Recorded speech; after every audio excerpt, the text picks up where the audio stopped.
皆さん、鉄道技術昔話解説動画の第5回目をお話しさせていただこうと思います。日本国有鉄道研究家の加藤義弘と申します。鉄道の技術はですね、後半にわたり、全てを網羅することは難しいんですけれども、できるだけですね、平易な言葉で昔の鉄道の技術の話などをお話しさせていただこうと思っています。今回はですね、12系客車と20系客車を並結してね、昭和53年頃から行われていたですね、そういう歴史について、歴史というかですね、その当時の経緯などね、お話しさせていただければなと思っております。車両に興味がない方も含めてですね、ご覧いただければ幸いでございます。20系客車と14系客車ということについてですね、お話をさせていただこうと思います。20系客車はですね、すでにご存知の方も多いと思うんですけれども、昭和33年、1958年の10月のダイヤ改正で誕生しました。この時にですね、特急朝風をね、置き換える形で誕生するんですけれども、同時期に誕生したですね、151系特急こだま活をね、合わせて大変好評を持って迎えられたというふうに言われております。特に20系客車についてはですね、走るホテルなんていう言い方をされましてですね、順次ですね、九州特急は置き換えられていくことになりました。この列車はですね、やっぱり非常に設計自体優秀だったということもあるんですけれども、昭和45年、1970年までね、同尾が続けられて、最終のね、列車って特急あけぼのに使われました。なお、1967年、昭和42年にはですね、すでに寝台特急がね、誕生していましたが、45年前ね、この列車の同尾が続けられたということを、まず注目していただきたいと思います。ただですね、さすがに寝台特急がね、52センチの寝台幅、当時ね、しかなかったですから、70、70センチの幅を持つね、寝台電車が誕生するとですね、さすがに見劣りがするということで、昭和47年からですね、12系客車をベースとして製造された14系寝台車というのがね、誕生することになります。14系客車に関しましては、昭和47年にですね、デビューするんですけれども、その年、折悪くですね、北陸トンネルの火災事故というのが発生しました。これは食堂車からですね、発火したということで、当時はですね、石炭レンジなのかとか、タバコのね、火の不始末じゃないかということを言われたんですけれど、それらの原因はですね、そこになくて別のところに原因があったんですけれども、それが元でですね、やはり編成の中にですね、電源というかね、火災を発生をしやすいね、そういう部分が具合が悪いということでですね、再び20系に習った集中電源方式に切り替わることになりました。その後ですね、この集中電源方式の24系客車がですね、実質的に国鉄時代、そして JR の初期の頃を含めてですね、標準的な電源車という形になりました。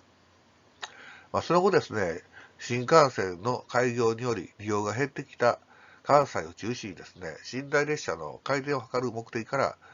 二段寝台とした24系25型がですね、昭和49年に誕生していきます。その後、24系25型は同尾を続けられ、1976年には特急剣を20系から24系25型に置き換えることとなり、その余剰となった20系を老朽化した10系寝台車を置き換えるという形で、急行銀河がその最初のですね、名誉を狙うことになりました。その後ですね、編成丸ごとね、20系客車に置き換える方式で10系客車を淘汰していったんですけれども、だんだんとね、座席が主体の急行列車も多いですから、逆に絶対的に座席車の数が足りないというところが出てきて、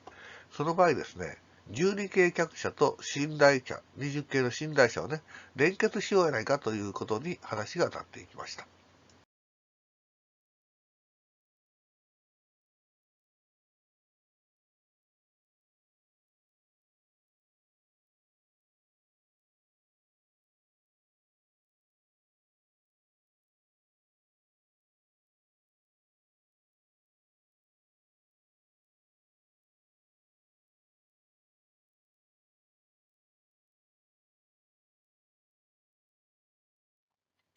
そこでですね、昭和53年からですね、20系客車と12系客車をね、連結するそういう街道工事を行おうというね、話が起こってきました。ここでですね、実は大きな問題が発生するんですね。電車などでもですね、ジャンパー線と呼ばれる電気をつなぐね、装置があります。20系客車とかね、12系客車も、で冷房の電源とかすべてをね、客車一両で、客車のね、電源車で賄ってますので、そういうジャンパー線というね、引き通しがある。ジャンパー線とね、そういう問題だけじゃなくてですね、実は以下にね、大きな問題が発生しています。それはですね、まず一つは貫通路のね、幅が違うということでした。20系の客車の貫通路というのが一般の客車と比べて実は広かったんですね。で、そのためにですね、どうしたかというと、貫通路を埋める工事をね、されたというふうなことを、鉄道の工場でね、国鉄の工場におられた方からね、聞いたことがあります。他にもですね、電圧の問題、これが一番大きかったそうです。まずですね、電源を受ける側の20系客車の方は 600V の電源を使っていました。かたや、電源を供給する12系客車の方はですね、440V ということで、ちょっと違ったんですね。ということで、まずこの変換をどうするのかというのがまず問題になりました。もう一つはですね、先ほど申し上げたように貫通ホロの関係ですね。20系客車ですね、実は800ミリというね、少し小さめの車輪を採用していたので、床面が結構低かった。そういうこともあってですね、貫通路の幅の話もさることながら、高さが若干違うということでね、その辺の渡り板とかのね、街道もね、する必要があったというふうに聞いております。他にですね、20系客車というのは実は手動ドアだったんですね。で、そのために、20系客車の手動ドアと12系客車自動ドアなので、12系客車をね、自動ドアで閉めても、12系が開いてしまうとかね、その逆ですよね。ただ20系客車からドアを閉めようと思うと、閉められないという問題が生じますので、12系客車に合わせてですね、20系客車も自動ドア化されました。そういうふうな改動をね、行ったというふうに言われております。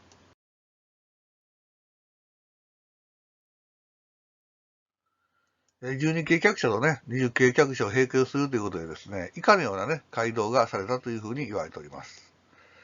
まず12系と並結に際してはですね、座席車に合わせて20系側もですね、ドアの開閉を自動で行えるようにドアエンジンを設置しました。まずね、他にですね、電圧の問題に関しては20系客車の床下にですね、変圧器を取り付けることで対応しました。床面の高さや貫通の高さが違うことに関してはね、3板の街道を行うことで対応しました。自動ドアの問題に関しては、自動ドアの開閉装置を20系にもね、設置して、那覇 F20 からも操作できるようにするとともにですね、20系客車自体も開閉できるようにしました。こういうイメージですね。ちょっと図がね、あまり綺麗じゃないですけども、手書きしたので、ご承知ください。ということで、ちょっとアップになりましたけどね。で、この街道によりですね、重量が実はですね、よく測ると、那を越しとったと。那覇でね、那覇ねとか那覇ねふっていう感じで誕生したんですけども、実際測ってみるとですね、おはねふ、ね、おはねだったんですけど、さすがにもう数年ね、そんな何十年も使うわけじゃないのでということで、形式を変えずにですね、那覇ねふなりね、那覇ねのままで行ったんですが、見分けるためにですね、三角印をね、前につけてというふうに言われております。最後余談なんですけどね、自動ドアの話、少しだけね、補足させていただこうと思います。なぜですね、20系はですね、自動ドアじゃなくてですね、手動ドアだったのかというとね、私の見解も含めてなんですけれども、当時はですね、寝台車、ね、1両ごとに列車ボーイと言われる人が乗っていました。この人たちはですね、何をしていたかというと、列車内のね、清掃とか、脱用、ね、寝台の切配ね、設営と廃止というか、解体ですね。そういう仕事をやっておりました。で、もちろん3等車っていうかね、2等車ね、3等車と、2等車、グリーン車、両方に乗ってまして、こういう人たちがですね、車内の清掃とかね、あと、荷物運びとかも含めて、されていたということなんですけど、そういう人たちがおられたのでね、あえてですね、手動ドアにしたのかななんて思ってます。ただですね、20系客車がね、12系客車と並行する分に関してはですね、当然、先ほど申し上げました通りね、自動ドア化、改動の方をされております。ただね、急行運用だけのね、急行運用でね、なおかつ20系客車だけで利用された列車、例えば急行大山とか、急行十和田ですね、こういう場合ですね、結構ドアが開きっぱなしでね、走ってるなんていう例も見かけたことがあります。私もですね、急行大山を何度かね、父親の里が鳥取だったものですので、利用させてもらったことがあるんですけれども、走行中ですね、ドアの開いたままね、旧型客車のように走っているなんていう列車がね、時々編成の中でね、見かけたなんてこともあります。それもね、今となっては懐かしい思い出であります。写真はですね、大阪駅で出発を待つ急行大山のね、車両になります。最後までね、ご覧いただき、ありがとうございました。本日は20系客車のね、お話をさせていただきました。またのご乗車お待ちしております。ありがとうございました。